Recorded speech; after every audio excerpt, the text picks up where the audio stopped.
할렐루야. 오늘도 우리와 함께 하신 하나님 앞에 기도하면서 은혜와 응답을 구하겠습니다. 기도하겠습니다. 하나님 아버지, 오늘도 우리에게 생명을 주시고 하나님을 찾을 수 있는 믿음을 주시고 하나님 앞에 우리의 뜻과 생각을 일치시켜 나가게 하심에 감사합니다.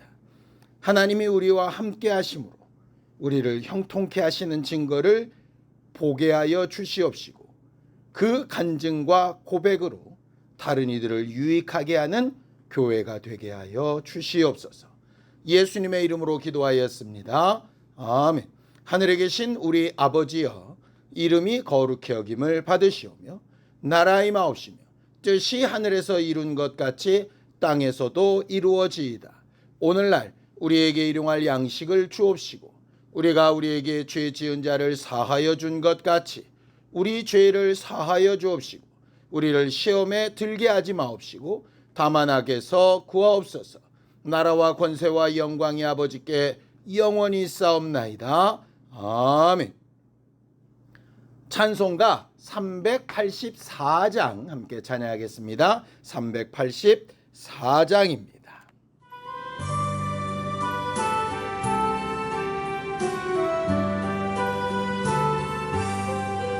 나의 갈 길 다가도록 예수 인도하시니 내 주 안에 있는 긍휼 어찌 의심하리요. 믿음으로 사는 자는 하늘 위로 받겠네. 무슨 일을 만나든지 만사형통하리라. 무슨 일을 만나든지 만사형통하리라. 나의 갈 길 다가도록 예수 인도하시니 어려운 일 당한 때도 족한 은혜 주시네. 나는 심히 고단하고 영혼 매우 가라나 나의 앞에 반석에서 샘물 나게 하시네.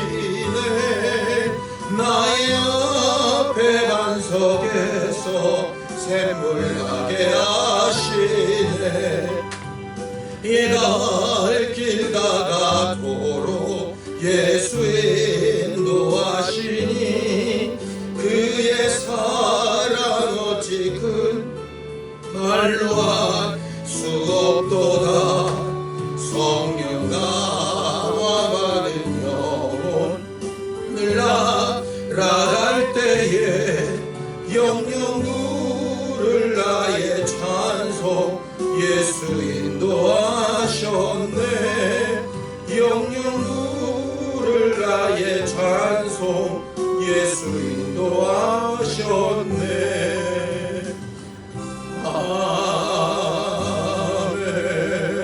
아멘.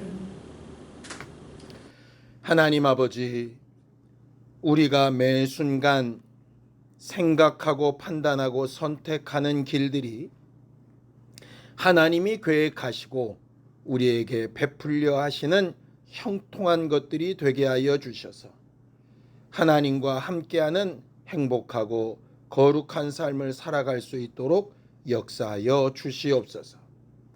믿음으로 헌금한 손길들 위에 복을 주시고 하나님이 우리에게 주신 하나님의 자녀된 권세들로 충만한 심령들이 되게 역사하여 주시옵소서. 예수님의 이름으로 기도하였습니다. 아멘. 하나님의 말씀은 시편 122편 1절에서 9절까지 말씀을 함께 합독하겠습니다. 시편 122편 1절에서 9절까지 말씀입니다. 함께 읽습니다. 시작. 사람이 내게 말하기를 여호와의 집에 올라가자 할 때에 내가 기뻐하였도다. 예루살렘아, 우리 발이 내 성문 안에 섰도다. 예루살렘아, 너는 잘 짜여진 성읍과 같이 건설되었도다. 지파들 곧 여호와의 지파들이 여호와의 이름에 감사하려고 이스라엘의 전례대로 그리로 올라가는도다. 거기에 심판의 보좌를 두셨으니 곧 다윗의 집의 보좌로다. 예루살렘을 위하여 평안을 구하라. 예루살렘을 사랑하는 자는 형통하리로다. 내 성 안에는 평안이 있고 내 궁중에는 형통함이 있을지어다. 내가 내 형제와 친구를 위하여 이제 말하리니 내 가운데에 평안이 있을지어다.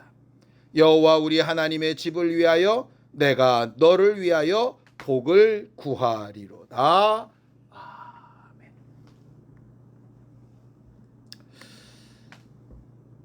이 세상에 형통하기를 싫어하는 사람은 아마 없을 겁니다. 찬양했던 것처럼 만사형통, 모든 일이 잘 되어지는 일을 누가 마다하겠습니까?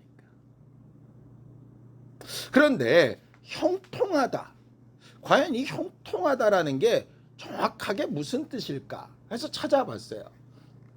물론 잘 된다는 뜻인데 뭐가 어떻게 잘 된다는 걸까? 사전적인 의문은 이렇게 되어져 있습니다. 모든 것이 뜻한 바대로 잘 되어진다, 이런 것입니다. 생각하고 계획한 대로 잘 이루어진다. 기대하고 소망한 대로 잘 이루어진다, 이런 말이죠. 내 문제는 그 모든 것이 뜻대로, 생각대로, 계획대로라고 할 때 그 생각과 뜻과 계획이 과연 옳은 것인가, 또 좋은 것인가 라고 하는 겁니다. 가룟 유다는 예수를 팔았습니다. 어떤 마음으로 팔았느냐? 예수는 죄가 없는데 사람들이 자꾸 죄인이라고 하니까 예수를 팔아서 재판정에 올려놓으면 그 재판에서 무효가 날 줄로 알고 팔았습니다. 예수를 팔고 그 값을 받는 것까지는 매우 형통해 보입니다. 그런데 결국은 뜻이 어그러졌죠. 그러니 자기는 무죄한 피를 팔았다고 자살을 하게 됩니다. 뜻 자체가 올바르지 않았던 거죠. 다윗은 자기의 죄를 감추려고 아주 충직한 신하인 우리야를 죽음에 내몹니다. 그 선한 신하를 죽음에 내모는 모든 계획이 착착착착 진행이 됩니다. 그리고 그 미망인인 밧세바를 자기의 아내로 불러들이고, 그리고 그 사이에서 난 아들을 정상적인 아이인 것처럼 만드는 것까지 자기의 계획대로 잘 된 것, 형통한 것처럼 보입니다. 그런데 결국은 그 일로 인해서 그 아이가 죽고 나라에 아주 큰 위기가 오게 되지요. 왜 그렇습니까? 뜻대로 되어지긴 한 부분이 있는데 그 뜻이 올바르지 않았기 때문입니다. 형통하다라고 할 때 무조건 잘 되어진다, 뜻대로 되어진다 하는 것으로 만족할 것이 아니라 우리는 한 번 더 생각해 봐야 될 것이 그 뜻이라고 하는 게 정말 옳고 좋은 것인가 라고 하는 것을 한번 생각해 볼 필요가 있는 거죠. 그래서 우리가 오늘 저녁에 형통하기를 기도할 텐데 그 형통하기를 우리가 기도하고 있는 그 뜻, 세워진 생각과 소망, 그것이 과연 옳은가, 정말 제대로 된 것인가 살펴볼 필요가 있는 겁니다. 믿음이 뭡니까? 히브리서 11장 1절에서 2절에 보면 이렇게 되어 있죠. 믿음은 바라는 것들의 실상이요 보이지 않는 것들의 증거니 선진들이 이로써 증거를 얻었느니라. 믿음은 바라는 것이 실제로 나타나고 응답을 받는 겁니다. 우리가 기도하는 것이 실제로 응답을 받는 겁니다. 과거에 많은 선진들이 그렇게 믿음을 얻었습니다. 그런데 그 믿음을 얻게 되어지는 바라는 것, 그 바라는 것이 과연 옳고 좋은 것인가 생각해 봐야죠. 아무리 좋은 능력을 가지고 아무리 좋은 기술을 가지고 있어도 그것을 잘못된 뜻으로 사용하게 되어지면 그것이 범죄가 되고 다른 사람들한테 해를 끼치게 되는 것 아니겠습니까?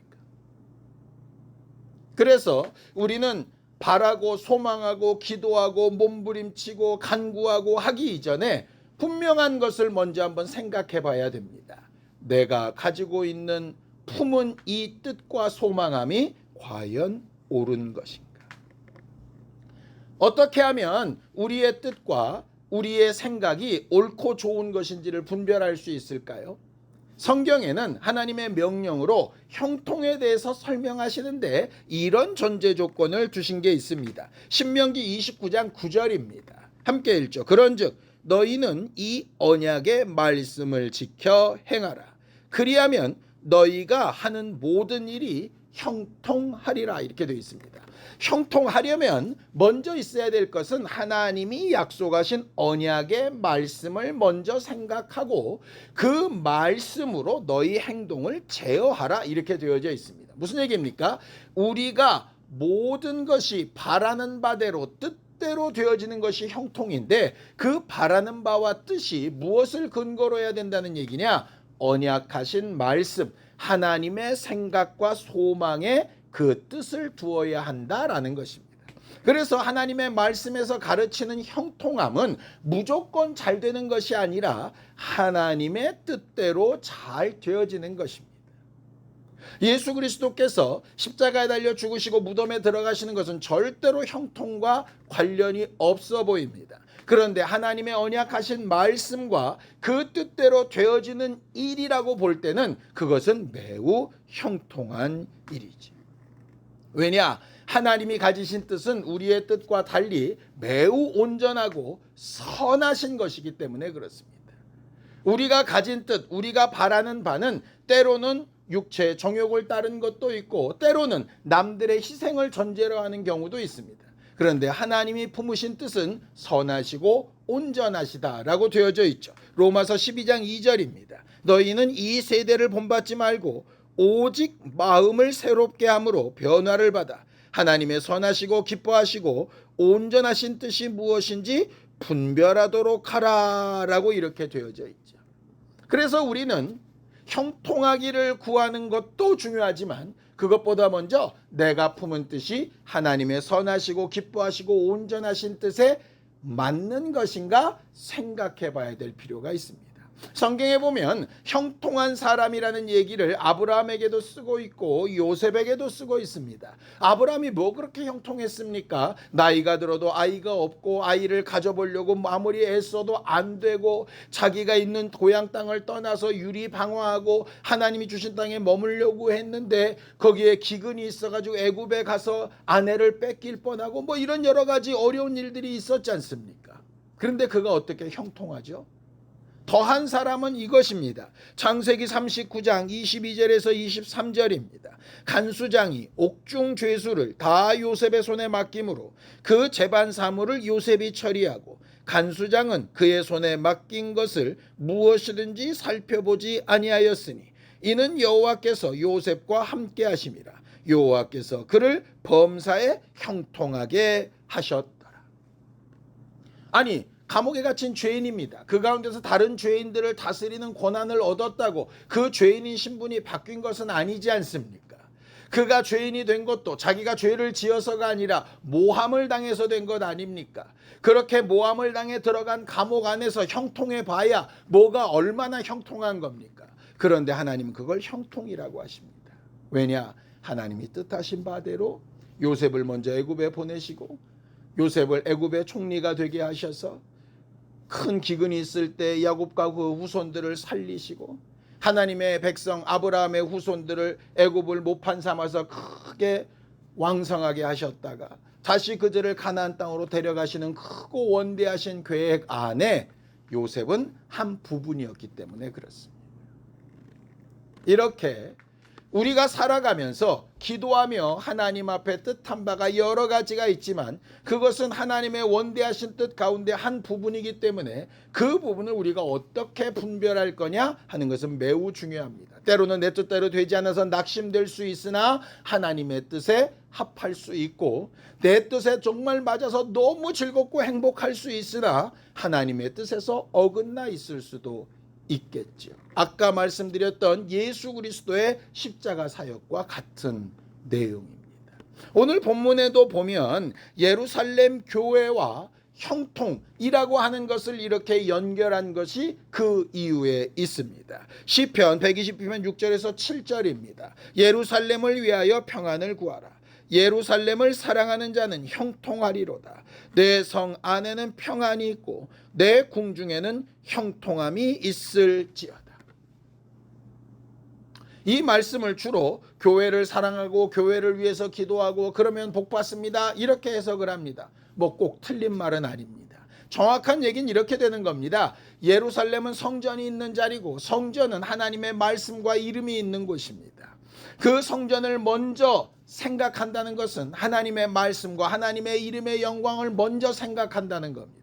그들이 제사를 드리고 예배하고 찬양을 하고 기도하고 바라고 원하는 모든 것들의 중심에 하나님의 말씀과 약속이 있다는 뜻입니다. 그것이 되어져 있는 자는 그의 삶과 그의 모든 환경이 형통하리로다 라고 하는 말입니다.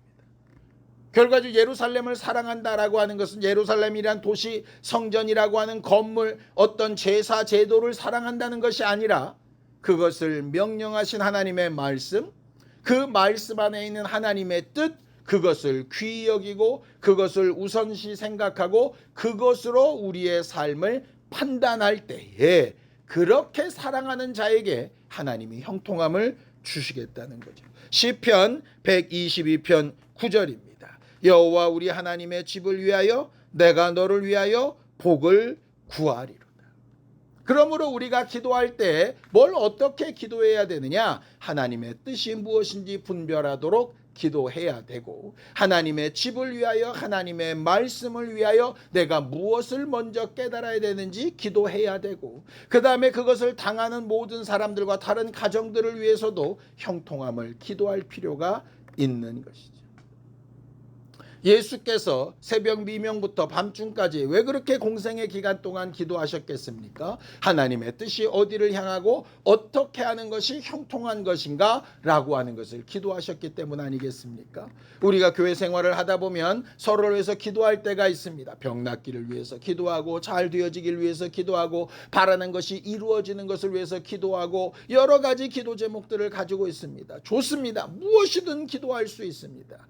그런데 정말 중요한 것은 우리가 기도할 때에 과연 하나님의 뜻이 이루어지기를 기도하고 있는 것인지 그들의 삶이 하나님의 기뻐하시고 온전하신 뜻대로 인도받기를 기도하고 있는 것인지 하는 것을 분별하는 겁니다. 그저 우리의 육심이나 우리 눈에 보이는 것이나 내 예상이나 내가 그렇게 생각하니까 기도하는 것 말고 하나님의 뜻에 하나님이 바라시는 바에 합당한 형통함을 구하는 우리 모두가 되기를 예수님의 이름으로 축원합니다. 저와 우리 성도들이 하나님의 뜻을 잘 알고 하나님이 바라시는 바가 모든 일에 다 잘 이루어지는 형통함의 풍성한 교회가 되기를 예수님의 이름으로 축원합니다. 기도하겠습니다. 하나님 아버지, 우리로 하나님의 뜻을 잘 분별할 수 있게 도우시고 하나님의 말씀을 우선시하여 생각할 수 있게 하여 주옵시고 우리 삶에 좋았던 부분이나 그렇지 않은 부분이나 우리 미래에 걱정되는 부분이나 안심되는 부분이나 그 모든 과정을 통하여 하나님의 뜻이 형통하게 이루어져 가는 것을 보는 우리 모두가 되도록 역사하시고 인도하여 주시옵소서. 이제는 우리 주 예수 그리스도의 은혜와 하나님 아버지의 극진하신 사랑과 성령님의 감동하시고 함께하시는 분명한 증거가 하나님 앞에 진정한 형통함을 구한 우리 모두 위에 이제부터 영원까지 함께 있을지어다. 아멘.